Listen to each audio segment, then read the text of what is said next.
Happy Sunday, everybody. I'm Dr. Gregory, and you're watching episode 14 of Dr. Gregory's Meta Moments.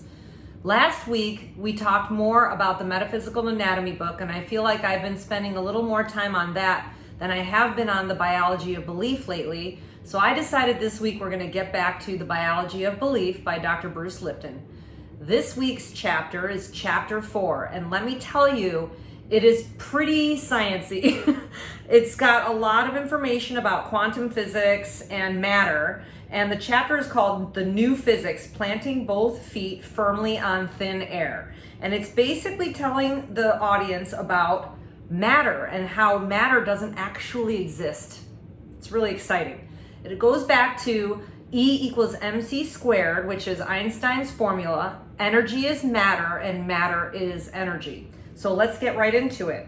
I did fast forward into some of the parts of the chapter because I thought some of it was just more about his life story, and I'm going to do my best to explain some of the things that I read to you guys. This portion of the chapter is called The Illusion of Matter, so let's start with that. The notion that the atom is the smallest particle in the universe fell by the wayside with the discovery that the atom itself is made up of even smaller subatomic particles. Even more earth-shattering than the discovery of those subatomic particles was the revelation that the atoms emit various strange energies such as X-rays and radioactivity.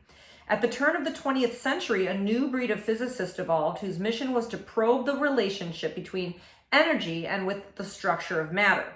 Within another 10 years, physicists abandoned their belief of a Newtonian material universe because they had come to realize that the concept of matter is an illusion. Wow. So they now recognize that everything in the universe is made out of energy. Everything. Keep that in mind. Quantum physicists discovered that physical atoms are made up of vortices of energy that are constantly spinning and vibrating. So each atom is a wobbly spinning top that radiates energy. Because each atom has its own specific energy or signature wobble, assemblies of atoms collectively radiate their own identifying energy patterns. So every material structure in the universe, including you and me, radiates a very unique energy structure. If it were theoretically possible to observe the composition of an actual atom with a microscope, what would we see? Imagine a swirling dust devil cutting across the desert floor. Remove the sand and dirt from that funnel cloud. What would you have left? You'd have an invisible tornado-like vortex. A number of infinitesimally small, dust devil-like vortices called quarks and photons collectively make up the structure of the atom, which means they are not visible to the human eye. They're not visible. They are energy vortexes. From far away, an atom would likely appear as a blurry sphere, but as you come closer to the structure and nearer to focus, the atom becomes less clear and less distinct. And as the surface of the atom drew near, it would disappear. You would literally see nothing. In fact, as you focus through the entire structure of the atom, all you would observe would be a physical void. The atom has absolutely no physical structure. Isn't that fascinating? So here's a kind of a picture of what we historically knew an atom to look like, where that is the center and the electrons are surrounding it going in circles and ovals, etc. But technically speaking, these are energy vortices and there is no actual structure to this atom, which means we technically have no structure. We are energy. I know that's a real hard concept to understand, but I'm going to keep going into this chapter to help you with that. Atoms are actually just made out of invisible energy. They're not made out of matter. Matter can simultaneously be defined as a solid particle and as an immaterial force. So a particle and as a wave.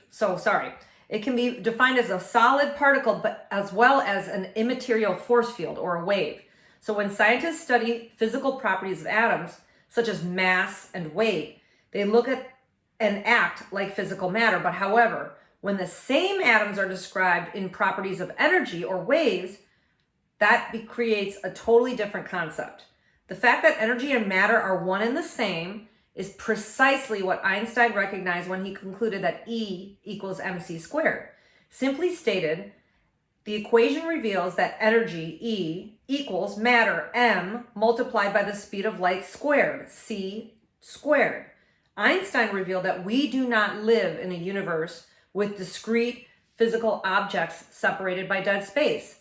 The universe is one invisible dynamic whole in which energy and matter are so deeply entangled, it's impossible to consider them as independent elements. That's where this all comes from. So, I love me some Einstein. In addition, conventional biologists are reductionists. They believe mechanisms of our physical body can be understood by taking cells apart and studying their chemical building blocks.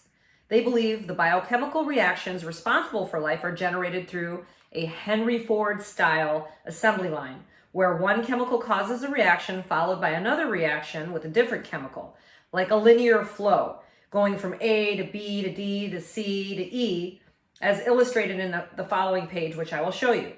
The reductionist model suggests that if there's a problem in the system, evident as a disease or dysfunction, the source of the problem can be attributed to a malfunction in one of the steps along the assembly line. By providing the cell with a functional replacement part for that faulty element, by prescribing, such as, for example, pharmaceutical drugs, the defective single point can theoretically be repaired and health can be restored. This assumption spurs the pharmaceutical industry's search for magic bullet drugs and designer genes. But guess what? This is not how the universe or our bodies work. They are all entangled. The quantum perspective reveals the universe as an integration of interdependent energy fields as well as a meshwork of interactions. So, in the flow of information of a quantum universe rather than a Newtonian universe, so Newtonian universe is A to B to C to D to E, as if there's an assembly line process. It's highly simplified, and sadly, it is what we are taught in medical school. It is how we are taught to heal our patients, is that our bodies are faulty somehow in that assembly line. But that is very archaic information. And when you integrate quantum physics into medicine, you have a huge new realm of possibility, and therapies, by the way, outside of the pharmaceutical industry. So the flow of information in a quantum universe is considered holistic, which means cellular constituents are woven into a complex web of crosstalk and feedback and feed-forward communication loops. So it's not just a line of 1, 2, 3, 4, 5. It is back, forth, left, right, up, down, every direction possible.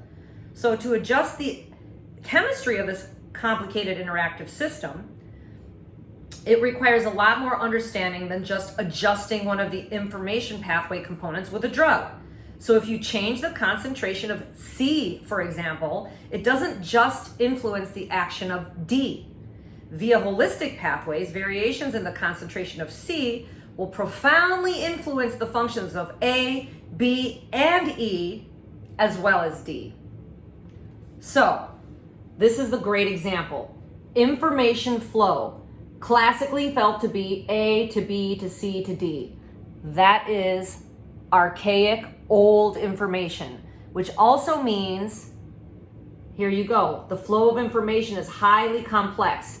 This is why side effects of pharmaceuticals are not really side effects. They're effects, because the body is completely entangled in this information processing system. And so just because you are altering one portion of that process doesn't mean that you're fixing the process. You're actually affecting all sorts of other parts of the process that don't even necessarily have to do with the disease you're trying to treat, hence side effects. So I think this is pretty complex for now. I'm probably going to have to run through this chapter in a couple of different episodes, but let me just give you one more quick read here, because I just wanted to kind of get back into the whole drug thing and pharmaceutical thing and how this affects the body.